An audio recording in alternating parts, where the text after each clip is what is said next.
Salve, queridos! Hoje eu resolvi gravar um vídeo falando de um tema bem mundano, que é o dinheiro. E o que a Bíblia fala sobre o dinheiro? Vocês sabem que é interessante a gente ver pessoas que nunca leram a Bíblia achar que a Bíblia aborda temas muito mais espirituais do que terrenos. E quando você vai ler a Bíblia, é exatamente ao contrário. Eu acho que, chutando, né, lógico, talvez 70% dos assuntos tratados pela Bíblia são assuntos terrenos, né? Assuntos do dia a dia.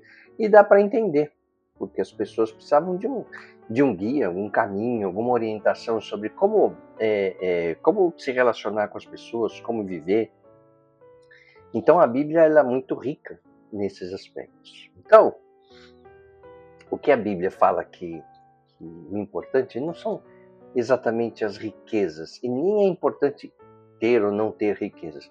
O importante é saber lidar com as riquezas segundo as diretrizes divinas. Então, a Bíblia fala sobre dinheiro em diversas passagens espalhadas por todo, tanto no Antigo quanto no Novo Testamento. E ela aborda temas como riqueza, pobreza, dízimo, generosidade, contentamento, ganância, mordomia, enfim. São vários os temas. Então, como eu falei, ela não condena o dinheiro em si, mas o amor ao dinheiro e o uso egoísta ou injusto do dinheiro. Então, a Bíblia encoraja a generosidade, contentamento, responsabilidade, justiça social. E a Bíblia fala como se o dinheiro fosse um teste espiritual e uma ferramenta que deve glorificar a Deus. Então, só para vocês terem uma ideia, o dinheiro é um dos temas mais discutidos e relevantes da vida humana, né? Como a gente sabe, né? Ele influencia como vivemos, o que priorizamos, em que confiamos. E na Bíblia, o dinheiro não é apenas reconhecido como parte da vida normal, mas tratado como uma questão espiritual séria, né? As Escrituras falam sobre riqueza, administração, generosidade, ganância, pobreza, justiça financeira, em mais de 2.300 versículos. Então, é muito conteúdo sobre o dinheiro e é por isso que eu resolvi fazer esse vídeo. O próprio Jesus falou mais sobre o dinheiro do que céu e inferno juntos. Aí você fala, mas por quê? Porque a forma como lidamos com o dinheiro reflete o nosso coração, né? Tanto é que eu trouxe aqui uma passagem do Evangelho de Mateus, no capítulo 6, versículos desde o 19. Lá diz, né? Pois onde estiver o seu tesouro, aí também estará o seu coração. Eu vou ler esse trechinho aqui do Evangelho de Mateus, aqui na minha Bíblia, que eu sempre falo para vocês, né? Que a Bíblia é a mensagem que eu recomendo que vocês leiam. Não precisa nem comprar, tem no Google, você põe na Bíblia a mensagem, você pode ler inteira. Por quê? Porque tem várias, né? Várias Bíblias, mas a mensagem é a Bíblia mais tranquila de ler, porque ela é escrita numa linguagem contemporânea, como a gente está falando aqui. Então você não vai ter dificuldade nenhuma. Tá? Mas vamos ao texto. Lá diz assim: uma vida de culto a Deus. Não acumule nesse mundo tesouros que podem ser devorados por traças, corroídos pela ferrugem, ou pior, roubados. Prefira um tesouro no céu, pois ali estará salvo das traças, da ferrugem e dos ladrões. Não parece óbvio? Saibam que o lugar em que vocês mais desejam estar é perto do seu tesouro, e é lá que acabarão indo parar. Os olhos são as janelas do corpo. Vocês já ouviram essa frase em algum lugar, né? Se vocês abrirem bem os olhos com admiração e fé, seu corpo se encherá de luz. Se viverem com os olhos cheios de cobiça e desconfiança, seu corpo será um celeiro cheio de grãos mofados. Se fecharem as cortinas dessas janelas, sua vida será uma escuridão. Vocês não podem adorar dois deuses ao mesmo tempo. Amando um Deus, acabarão odiando ao outro. A adoração a um alimenta o desprezo pelo outro. Vocês não podem adorar a Deus e ao dinheiro. Se vocês se decidirem por Deus, vivendo para cultuá-lo, não ficarão aflitos com a comida que terão de pôr na mesa, ou se o guarda-roupa está fora de moda. Há muito mais coisas na vida que a comida que vai para o estômago. Há muito mais coisas para se ver que as roupas que vocês usam, né? Então, o vídeo de hoje ele explora em profundidade o que a Bíblia nos ensina sobre dinheiro com base tanto no Antigo como no Novo Testamento. Então, a Bíblia nos ensina que o dinheiro não é mal em si, né? A Bíblia não condena a riqueza. Alguns dos servos mais fiéis de Deus, como Abraão, Jó, Salomão, eles eram pessoas muito ricas, principalmente Salomão, que herdou do pai, o rei Davi, todo o reino, né? Salomão, aquele olha, aquele rei que pediu sabedoria a Deus. Eu fiz um vídeo aqui no canal, se você quiser dar uma olhada lá. Então, o problema não está em ter dinheiro, mas em amar o dinheiro ou confiar nele apenas. Como diz Paulo na carta a Timóteo, 1 Timóteo, pois o amor ao dinheiro é a raiz de todos os males.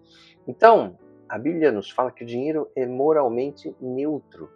Ele se torna bom ou mal dependendo de como é adquirido, usado e valorizado. Isso daí é engraçado porque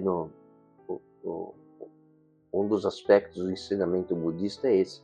Ele fala que as coisas não são nem boas nem más. É quem usa que torna uma coisa boa ou má. Então, por exemplo, uma faca que você pode usar para cortar pão ou matar alguém. Então, assim, o dinheiro é dinheiro. É uma substância, certo? Quem usa e como usa é que torna o dinheiro bom ou mal. E Jesus ele viu o dinheiro como um teste de fidelidade. No Evangelho de Lucas, no capítulo 16, estava escrito assim: se vocês não forem fiéis em lidar com as riquezas desse mundo ímpio, quem lhes confiará as verdadeiras riquezas? Quer dizer, o que ele está falando? Ele está falando das verdadeiras riquezas do mundo pós-morte, tá certo?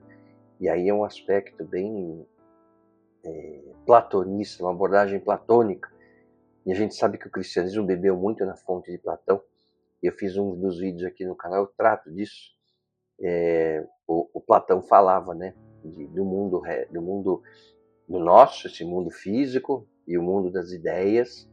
Então é muito semelhante, né, essa abordagem. Bom, então a maneira como lidamos com o dinheiro revela nossas prioridades e nosso relacionamento com Deus. Então, no Antigo Testamento, a prosperidade material era frequentemente vista como recompensa pela obediência. Se vocês obedecerem, em Deuteronômio, no Antigo Testamento, né, no capítulo 28, está escrito assim: se vocês obedecerem fielmente ao Senhor, seu Deus, ele os colocará muito acima de todas as terras, todas as nações da terra. Porém, essa prosperidade não era automática. Exigia justiça, humildade, cuidado com os necessitados. E também tem um aspecto dos dízimos, né? Dízimos e ofertas. A lei de Moisés instruiu o povo a entregar 10% aos levitas. Levitas era aquele pessoal, né, do povo hebreu, da tribo dos levitas, onde os levitas foram incumbidos de serem os sacerdotes entre as 12 tribos. Né? Isso está no livro de Números. Deus queria que todos fossem sacerdotes, né? Mas eu não vou entrar nesse aspecto agora. No fim, os levitas, né, ficaram com esse papel. Então, era 10% aos levitas, um segundo dízimo para as festas, isso está no capítulo 14 de Deuteronômio, e a cada 3 anos um dízimo para os pobres, também no capítulo 14 de Deuteronômio. Então, esse sistema garantia adoração, provisão e equidade na sociedade. Deus ordenou também que o povo cuidasse dos vulneráveis, está no livro de Êxodo. Então, lá diz, né, no capítulo 22, não maltratem nem oprimam um estrangeiro, pois vocês foram estrangeiros no Egito, né, antes da libertação, né, que Moisés conduziu o povo hebreu na saída da escravidão do Egito. Também no livro de Levítico, capítulo 19, deixem as espigas que caírem para os pobres estrangeiros. Evidentemente, quando um livro fala disso, falando de espiga, eu não carrego espiga, então eu não tenho como fazer. Ele não está falando da espiga. A espiga era uma analogia, que era uma coisa muito próxima do dia a dia deles, né? Ele falando, cara, também ajude os pobres estrangeiros, não precisa ser com espiga, pode ser com qualquer outra coisa, né? E também, na Bíblia a gente vê muitas advertências contra a ganância e exploração. né? Os profetas condenaram severamente a riqueza injusta. O livro de Isaías, no capítulo 5, fala: ai dos que acrescentam casa a casa, que ajuntam campo a campo. Está falando da ganância. Em Miqueias, no capítulo 3, outro livro, arrancam a pele do meu povo e quebram os seus ossos. Então Deus via a opressão econômica como violência e pecado. Então, de novo, não é o dinheiro em si, mas como as pessoas lidam com o dinheiro. Então, conseguem riquezas oprimindo as pessoas, né, com violência. Então, aí esse era o problema, certo? E no Novo Testamento, né, dos ensinamentos de Jesus, né, Jesus fez algumas advertências sobre riqueza. Então, Jesus ensinou repetidamente que o dinheiro pode se tornar um falso Deus. E aí que é o problema, não é o dinheiro em si. Então, de novo, no livro de Mateus, no capítulo 6, tem uma frase que diz: ninguém pode servir a dois senhores, você não pode servir a Deus ou ao dinheiro, que é o que a gente acabou de ler, tá certo? Então, e veja só, e de novo, não é ter dinheiro, é você colocar o dinheiro no lugar de Deus.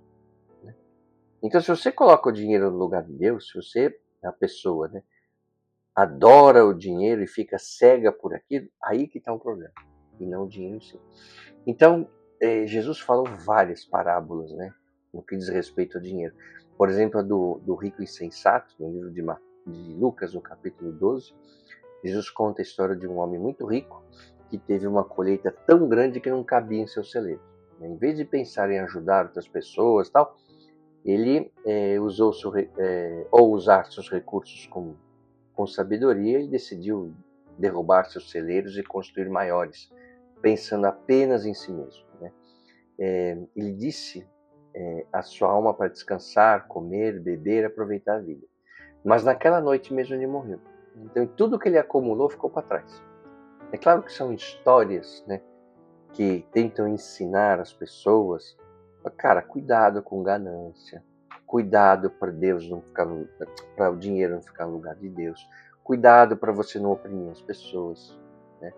Então a lição dessa parábola é acumular riquezas sem considerar o propósito da vida, sem gratidão, sem generosidade ou conexão com Deus é tolice, né? O verdadeiro valor está em ser rico diante de Deus, não apenas em bens materiais. Então, Deus nunca condenou a riqueza de alguém, né? Então, outra parábola que Jesus fala é a parábola dos talentos, que você deve ter ouvido já no Mateus capítulo 25. Jesus conta a história de um senhor que, ao viajar, confia os seus bens a 3 servos. Deu 5 talentos, que eram moedas, né? Moedas valiosas, ao primeiro, 2 ao segundo e 1 talento ao terceiro. Cada um conforme a sua capacidade, né? Então, os 2 primeiros servos investiram e dobraram o valor recebido. Já o terceiro, com medo de perder aquele único talento que ele tinha recebido, escondeu o talento e nada fez com ele. Quando o senhor voltou, elogiou e recompensou os 2 primeiros por sua fidelidade e iniciativa, mas repreendeu esse terceiro por sua negligência e falta de coragem.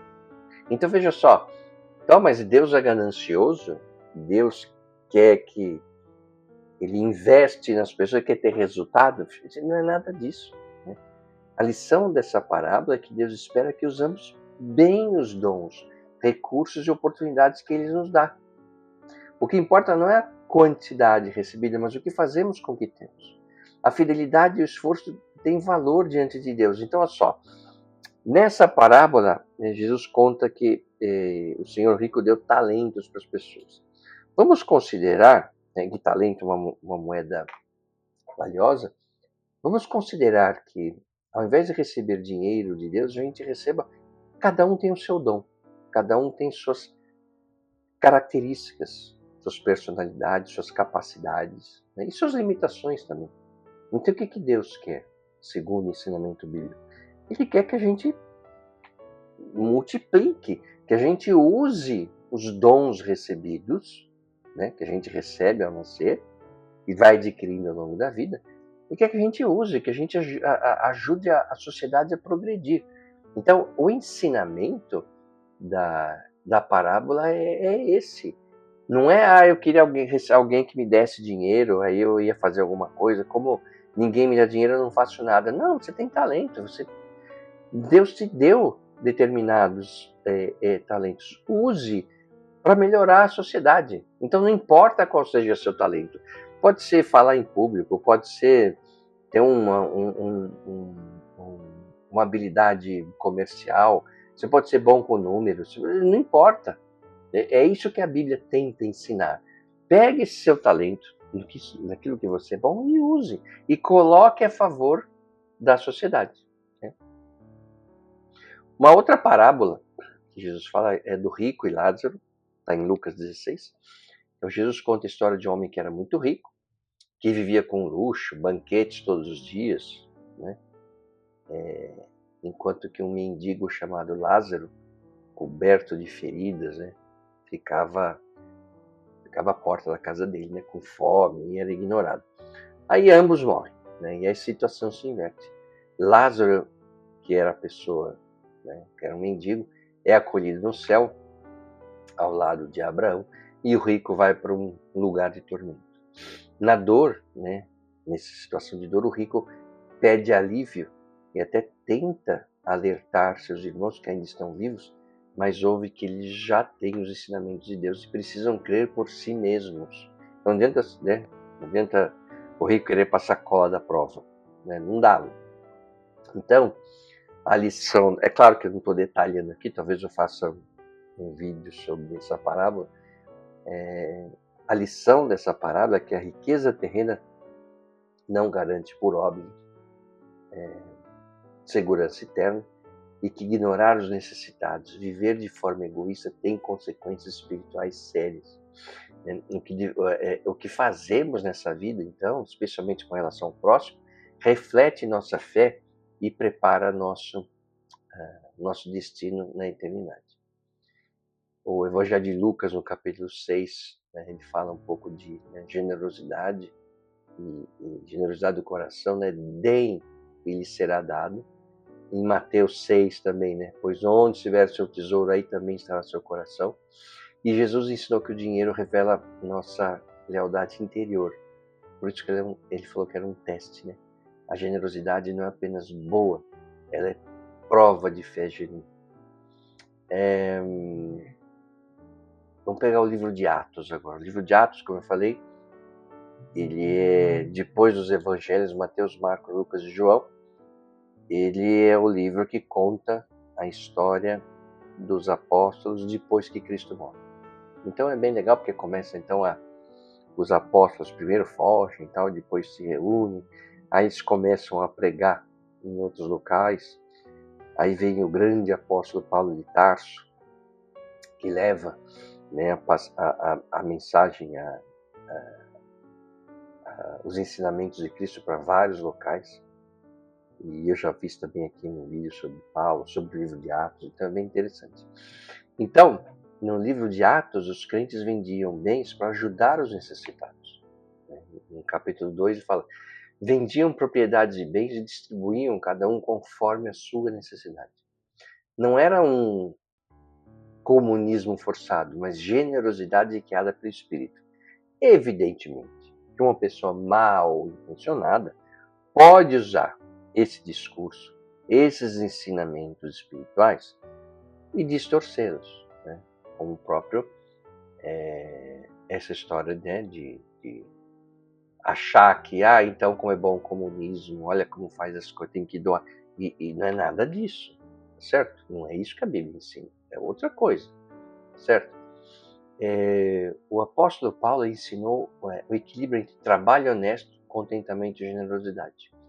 Na carta a Timóteo, 1 Timóteo, capítulo 6, ele escreveu assim, tendo o que comer e o que vestir, estejam contentes. Nós estejamos contentes, ele fala. Né? Na carta aos Coríntios, que eu já fiz um vídeo aqui também sobre os Coríntios, no 2 Coríntios capítulo 9, Paulo fala, cada um contribua conforme determinou em seu coração. Deus ama quem dá com alegria. E aí Paulo advertiu Timóteo, né? O amor ao dinheiro é a raiz de todos os males. Isso está no capítulo 6 de Timóteo 1. Essa frase escrita pelo Paulo, ela não diz que o dinheiro é mal em si, mas o amor exagerado por ele. Né? Quando o dinheiro se torna uma obsessão ou um ídolo, ele pode levar a diversos males. Pessoas que colocam o dinheiro acima de valores, e esse é o problema, como justiça, fé, amor, honestidade, acabam se desviando do caminho de Deus. E aí acabam cometendo injustiças, rompendo relacionamentos, ferindo pessoas ou a si próprios. Então o alerta é claro. O problema não está em ter dinheiro, mas em fazer dele, dinheiro, o centro da vida. E quando isso acontece, a pessoa se afasta do propósito de Deus e perde o verdadeiro sentido da existência.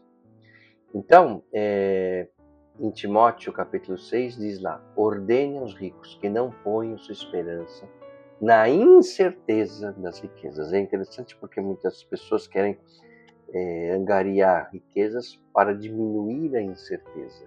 E a Bíblia fala exatamente o contrário. Então, nessa passagem, o Paulo de Tarso, ele orienta Timóteo a instruir as pessoas que possuem riquezas a não colocarem sua confiança no dinheiro. Por quê? Porque ele é instável e passageiro.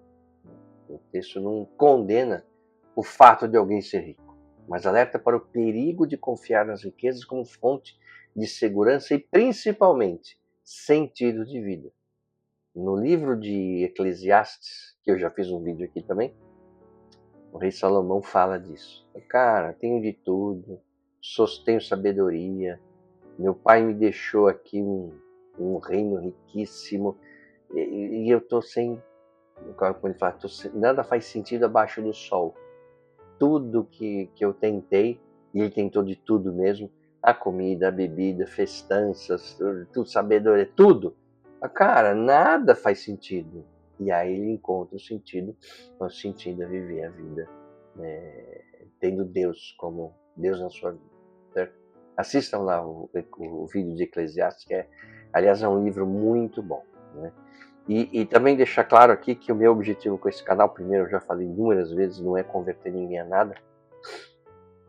E também não é substituir nenhuma leitura. O que eu gostaria que acontecesse é que as pessoas, ouvindo eu falar aqui, de forma resumida, de forma breve, se interessassem pelo assunto e fossem ler, de verdade. Então não é... O que eu não gostaria que acontecesse é que as pessoas, não, eu assisti o vídeo lá do Fábio, ele já explicou para mim como é, e eu não preciso ler. Não, isso é um caminho incorreto. Né? Por quê? Porque o tempo aqui é curto, eu tenho que resumir muito a história, então eu espero de verdade que vocês se entusiasmem e vão e procurem o texto fiel como é, né, para entender mais detalhes. Eu tenho que tirar muita coisa quando eu faço um vídeo desse aqui, porque não cabe, né? Então, de verdade, depois que eu recomendo, leiam a mensagem e tal, vocês vão ver a história por completo, né? Então, o Paulo lembra que as riquezas, elas são incertas, podem acabar, perder valor, ou simplesmente não resolver as necessidades mais profundas do ser humano. É por isso que ele orienta que a esperança deve estar em Deus, que é firme, generoso, confiável, estável. Né? E além disso, os ricos são chamados a serem generosos e a praticarem o bem, usando o que têm para servir aos outros. E aí você pensa, mas só o rico? Eu não tenho dinheiro, então eu não posso fazer nada. Vamos nos desapegar com o aspecto financeiro. Eu sei que o vídeo aqui fala sobre dinheiro. Mas quando a gente fala assim, que o rico tem que ser generoso, ele tem que usar isso para servir aos outros, eu não estou falando apenas do que tem na conta bancária. Né? Saldo disponível para saque. Não é isso que eu estou falando. De novo, né? Cada pessoa tem a sua riqueza. O que Deus quer que a gente pegue essa riqueza, que não é nossa, para começar, nós estamos temporariamente fazendo a gestão dessa riqueza, seja ela de que tipo for, para que a gente multiplique isso, para a gente passe para frente isso, né? Que a gente ensine as pessoas, ajude as pessoas. Essa é a mensagem da Bíblia, né? Então, o valor de uma vida não está no que se possui, mas no que se faz com aquilo que Deus nos confiou. E Deus nos confiou um monte de coisa. Não é só no dinheiro que você acumula, né? As habilidades em si. Então, Confiar apenas nas riquezas gera orgulho, falsa segurança e uma cegueira espiritual. Na carta aos Colossenses de Paulo, no capítulo 3, tem uma frase que fala assim: façam morrer a ganância, que é idolatria. Então, nessa passagem, Paulo está ensinando que, ao seguir a Cristo, o cristão precisa abandonar comportamentos e desejos que afastam de Deus. Entre esses, ele destaca a ganância, né? É o desejo intenso de ter sempre mais dinheiro, bens ou poder. E afirma que é uma forma de idolatria. Por quê? Porque a ganância faz com que a pessoa coloque sua confiança, sua alegria, seu propósito de vida nos bens materiais, no lugar de colocá-los em Deus, né? Quando algo ocupa esse espaço central no coração, passa a ser adorado. E isso, segundo a Bíblia, é idolatria. E a sociedade, veja, nós vivemos num momento da história da humanidade onde nós somos constantemente incentivados a fazer isso, tá certo? Então, esse desejo intenso de ter sempre mais, e mais dinheiro, mais bem, mais poder, mais roupa, mas trocar o celular uma vez por ano, né? Nós somos incentivados a isso. Um outro objetivo que eu tenho com esse canal é trazer uma reflexão que é diferente do que a gente é bombardeado. Então, será que a minha felicidade depende do meu celular novo estar atualizado? Todo ano vem um novo e eu preciso estar atualizado? Se você coloca a sua felicidade nisso, o seu motivo de vida, é claro que eu estou usando aqui uma analogia com o celular, mas pode ser qualquer coisa, celular, carro, roupa, viagem, enfim. Se for só isso, você pode ter problemas. Então, o chamado de Paulo é claro: o cristão deve tratar a ganância como algo que precisa ser arrancado do coração, assim como se arranca o mal pela raiz, né? A verdadeira segurança, satisfação e identidade não vem do que temos, mas de quem somos em Deus. Então a ganância substitui Deus por desejos egoístas. Na carta de Paulo aos Tessalonicenses, no capítulo 3, diz lá: se alguém não quiser trabalhar, também não coma. Eu falei de um lado que parecia em mãos erradas, esse discurso pode ser um discurso comunista. Aqui eu faço ao contrário, agora pode ser um discurso capitalista, né? Então, assim, como se alguém não quiser trabalhar, também não coma, né? Parece aquele discurso, meritocracia, que não sei o que e tal, enfim, né? Então, assim, nem um lado nem do outro. Essa instrução do apóstolo Paulo é dirigida àqueles que, por escolha, se recusavam a trabalhar e viviam às custas dos outros. Então, lembrando, né? A Bíblia, ela é fundamentalmente uma orientação para se viver em sociedade. Então, o objetivo não é condenar quem está desempregado ou em dificuldade, não é isso. Mas corrigir a atitude de quem pode, mas não quer contribuir com esforço e responsabilidade. Então, de novo, Deus nos dá algumas habilidades, Deus nos coloca para viver em sociedade, para quê? Para que toda a sociedade se desenvolva e progrida. Se alguém não quiser colaborar, então não coma. Então, Paulo reforça que o trabalho é uma parte digna e necessária da vida. Cada pessoa deve fazer sua parte na comunidade e viver do esforço alheio de forma acomodada não é condizente com a fé cristã. Então, a mensagem é simples e direta. Trabalhar é uma forma de honra, dignidade e cooperação. A fé verdadeira também se expressa na disposição de contribuir. Então, não é só trabalhar, acumular riquezas e tal. Não, cara. Faça isso. Não tem nada de errado você ter dinheiro. Nada de errado você ser uma pessoa rica. Mas, ajude a sociedade. E não é só com dinheiro, né? Então, a Bíblia valoriza o trabalho honesto como algo sagrado. No livro de Provérbios 21, está lá escrito: na casa do sábio há reservas, mas o insensato devora tudo o que pode. Então, essa passagem ela ensina que a sabedoria é na administração dos recursos, certo? Então, o sábio é aquela pessoa que planeja, que economiza, que trabalha, lógico, que guarda parte do que tem, seja dinheiro, alimento, bens, pensando no futuro e nas necessidades que podem surgir. Já o insensato gasta tudo impulsivamente, sem pensar nas consequências, vivendo apenas o presente. Então, de novo, né, a mensagem é clara. Prudência e autocontrole fazem parte de uma vida equilibrada. Saber guardar, organizar e administrar é sinal de sabedoria. Gastar sem limites é sinal de imaturidade e risco também. Então, planejar, poupar e investir com sabedoria é um ato de fé responsável. Em Provérbios 22 está escrito assim: o que toma emprestado é servo do que empresta. Lembrando, eu tenho aqui séculos que esses textos foram escritos, então precisava ensinar as pessoas. Então, de novo, o que toma emprestado é servo do que empresta. Então, a Bíblia não proíbe o empréstimo, não tem problema, mas alerta contra dívidas imprudentes. Também em Provérbios 19, quem trata bem os pobres empresta ao Senhor. Então, a generosidade é uma das virtudes mais repetidas das Escrituras. Deus chama seu povo para cuidar do órfão, da viúva, do estrangeiro. Né?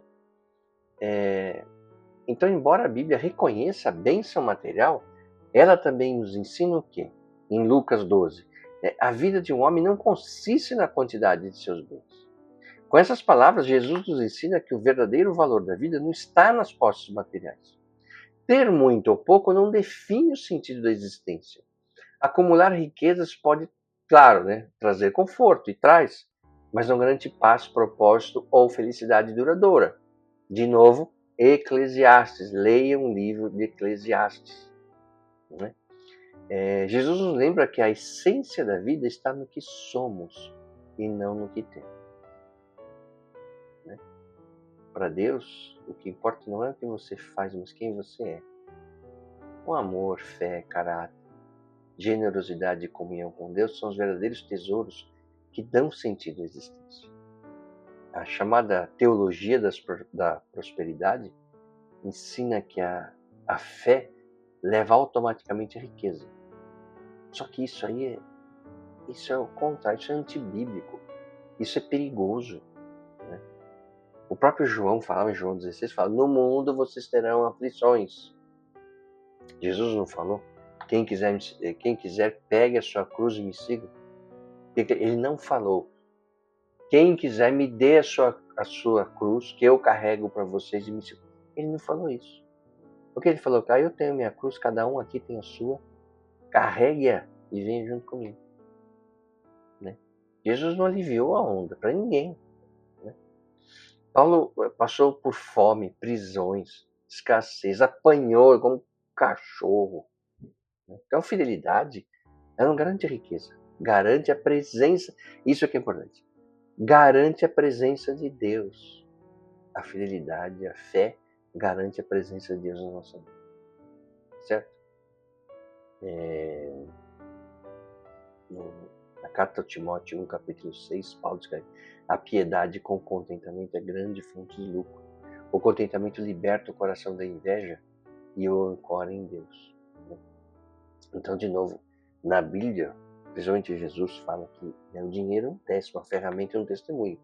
Um teste do que valorizamos, uma ferramenta para servir, abençoar e construir, e um testemunho da nossa confiança em Deus. Então, muito embora o vídeo de hoje fale sobre dinheiro, vamos ter aqui a minha proposta nessa explicação desse vídeo, é fazer com que vocês entendam que não estou falando especificamente de dinheiro.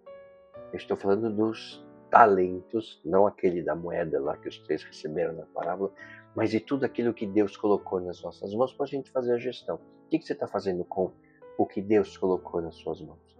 Você está ensinando alguém? Você está ajudando alguém? E não é dinheiro, hein? Pode ser também, mas não é só. Então, em Mateus, no capítulo 6, fala: busque em primeiro lugar o reino de Deus e sua justiça, e todas essas coisas lhe serão acrescentadas. Isso é muito legal. Busque em primeiro lugar o reino de Deus e a sua justiça, e todas essas coisas lhe serão acrescentadas. Então, nesse versículo, Jesus ensina que a prioridade da vida deve ser Deus e seus caminhos, seus ensinamentos. Na verdade, como a gente entende e materializa esses ensinamentos nas nossas vidas.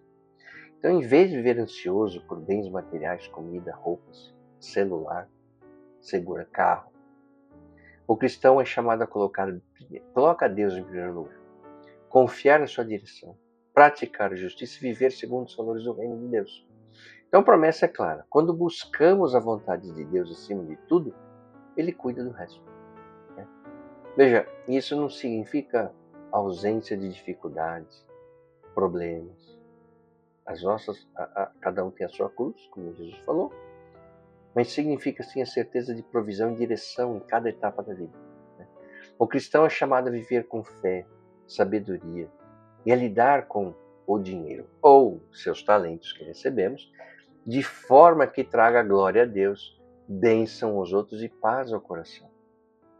E aí, eu sei que talvez alguns estejam te perguntando, mas Fábio, você não vai falar da história do camelo e o buraco da agulha? Pô, vou falar sim. Sempre quando você fala de dinheiro, quando você fala de riqueza na Bíblia, as pessoas lembram dessa história. Eu vou resumir muito essa história. Qual que era a história? Deus estava andando lá pelas cidades com os apóstolos, não sei o quê, e ele já estava ficando bem famoso, e aí se aproximou dele um rapaz, né, rico, e aí ele pergunta, mestre, para Jesus, eu quero seguir ao Senhor. O que eu devo fazer para herdar o reino do céu? E aí, Jesus era um rabino judeu, né? Algumas pessoas esquecem isso. Rabino é o mestre, né? O rabi. Ele fala, você não conhece as leis? Né? Honre pai e mãe, sei que, seja generoso, sei que, honre a Deus acima de todas as coisas. Não, mas eu já faço tudo isso. Então tá bom. Você quer me seguir? Quero. Então venda todas as suas coisas, doe aos pobres e me siga. Aí o cara ficou aquela cara, né? Deu aquele sorriso amarelo e caiu fora. Aí Jesus chama os discípulos, tá vendo? É mais fácil um camelo entrar no buraco, passar no buraco da agulha, do que um rico entrar no reino do céu. Pronto. E aí o que fizeram, né? Não Cristo. As pessoas que interpretaram isso. Pronto, tá vendo? Ó, no céu não entra rico, Deus não gosta de rico, isso não é nada disso. Né? E aí então o que é? Vamos tentar entender o que é o buraco da agulha. Aí falaram, o buraco da agulha é uma porta que tem, né, uma porta pequenininha que tem nas muralhas da cidade de Jerusalém, que não dá para passar um camelo. Não, eram umas frestinhas que tinha, né, umas rachaduras das muralhas da cidade murada, né, de Jerusalém, que os arqueiros mandavam as flechas. Cara, tem várias coisas aí. Aí eu vi uma explicação interessante que uma pessoa chamada André Churrak, o André Churrak é biblista, tradutor, estudioso de línguas semitas, ele mudou a abordagem e falou, cara, todo mundo fala do buraco da agulha, vamos falar do camelo? Como assim? Falou, cara, o camelo foi uma analogia. Aliás, essa história de agulha, camelo, é uma analogia que Cristo sempre fazia, né? O camelo o que é? É um animal que tem condições e que fica sem comer e sem beber por um período muito longo, consegue cruzar um deserto pelas coisas que ele acumulou dentro dele, nas corcovas dele, e ele tem lá, né? Esse alimento e essa bebida. Então ele falou assim, Cristo falou, cara, não sejamos como o camelo, que só quer acumular, para ficar, falar, cara, eu tenho bastante. Sim, mas e os outros? Tá certo? Então é como se falar o seguinte, não sejamos como o camelo, sejamos como, eu não sei que animal que seria, com o animal que distribui as coisas. Então ele está falando disso. Não sejamos como o camelo. Então é como se, aliás, o André Churrak fala, o camelo é um animal capitalista, né, que só retém para ele, não distribui, não coloca. Então é esse tipo de coisa, tá? De novo, não tem a ver com aspectos... Deus não ama a pobreza, Deus não quer que a gente seja comunista, não é nada disso. Né? Não quer que a gente seja capitalista, não quer nada. Ele quer que as pessoas coloquem nessa perspectiva que a gente está tratando aqui no vídeo de hoje, coloque aquilo que cada um de nós recebe a favor do próximo, que ajude as pessoas, que ajude a comunidade, entendeu? Que coloque à disposição das pessoas esses talentos e que esses talentos reverberem e melhorem a vida das pessoas, certo? Então, A Bíblia apresenta o dinheiro como primeiro, uma parte natural da vida humana. Faz parte do nosso dia a dia. Como beber, comer, tomar banho. O dinheiro faz parte. Né? Mas também como algo que revela muito sobre as intenções e prioridades do coração de cada um. Então ela não considera o dinheiro em si algo ruim, mas um alerta sobre o poder que ele tem de influenciar nossas decisões e afastar as pessoas de valores espirituais mais elevados. Então, de forma prática, o dinheiro é tratado como um recurso que deve ser administrado com responsabilidade, como qualquer recurso que a gente recebe, e não significa só o dinheiro. Então a Bíblia valoriza o trabalho honesto, incentiva uma relação equilibrada com os bens materiais. O acúmulo de riquezas não é visto como um problema por si só, mas como um potencial risco quando se torna o foco principal da vida, porque leva à ganância, ao egoísmo, à perda do senso de propósito, né? E à destruição da vida da pessoa. Então, a generosidade é um princípio central. Compartilhar com os necessitados, cuidar dos que enfrentam dificuldades e contribuir para causas que promovam o bem comum são atitudes muito valorizadas nos textos bíblicos. Então, a forma como uma pessoa lida com o dinheiro é vista como um reflexo de seu caráter e principalmente sua maturidade espiritual. E outro ponto importante é a ideia de que ninguém é dono absoluto do que possui. E eu quero reforçar isso. Não tem, todo mundo fala, a gente veio sem nada, vai embora sem nada? Pois é. Nesse meio tempo, Deus coloca umas coisas nas tuas mãos e fala, e aí? Como na parábola que Jesus falou, o rico veio, deu talento para cada um. Depois, quando ele voltou, o que você fez com o teu talento? É a nossa vida. Quando a gente nasce, um senhor rico, Deus, coloca talento nas nossas mãos e um dia ele vai voltar. Né? O dia que a gente vai lá para frente, bom, está na hora de voltar aqui. Fala, o que você fez com aquilo que eu dei para você gerenciar? Né? Então, tudo que alguém tem, tudo que nós temos deve ser entendido como um empréstimo. Algo a ser usado com sabedoria e discernimento. Tudo que nós recebemos. Né? Então, assim, a boa administração financeira é uma expressão de responsabilidade e fidelidade, mas reforço, não necessariamente só o dinheiro. Então, a boa administração de todos os talentos que recebemos de Deus é uma expressão de responsabilidade e fidelidade. Né? Então, a Bíblia também ensina a evitar o endividamento excessivo, buscar o equilíbrio nas finanças, sem cair em extremos de ostentação. Ou a avareza, que é o outro lado também, tá certo? A pessoa que acumula tal e nem come direito, que também está incorreto. Né? O contentamento, ou seja, a capacidade de viver bem com o que se tem, é tratado como um sinal de sabedoria e liberdade interior. E ninguém está falando aqui que a capacidade de viver bem com o que se tem que ser muito. Não. Tem muita gente que vive com muito pouco e é muito feliz. Tá certo? Então, por fim, a Bíblia, nos textos bíblicos, né, eles nos lembra que o dinheiro pode ser uma ferramenta positiva quando usada para construir relacionamentos, ajudar os outros e promover a justiça, mas pode se tornar uma armadilha quando ocupa o lugar que deveria ser reservado para a fé, a confiança e ao amor ao próximo. Né? Então, assim, é como, imagina uma pessoa que é muito inteligente, nasceu com esse dom recebido de Deus e ele usa a inteligência para enganar as pessoas, para trapacear, para dar golpe no mercado financeiro. É a mesma coisa. Está fazendo o uso incorreto de um dom recebido de Deus. Né? Então, o dinheiro não é o objetivo da vida de ninguém, mas a forma como usamos o dinheiro ou qualquer bem que recebemos de Deus revela nosso coração, nossa fé e nossos valores. Então, a Bíblia é clara. Honre a Deus, ame as pessoas e use o dinheiro com sabedoria.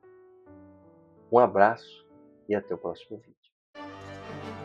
O que você acaba de assistir é um resumo, está repleto de simplificações, mas a visão geral é esta mesmo. Agora, se você quiser saber como de fato tudo aconteceu, aí você vai ter que ler a Bíblia.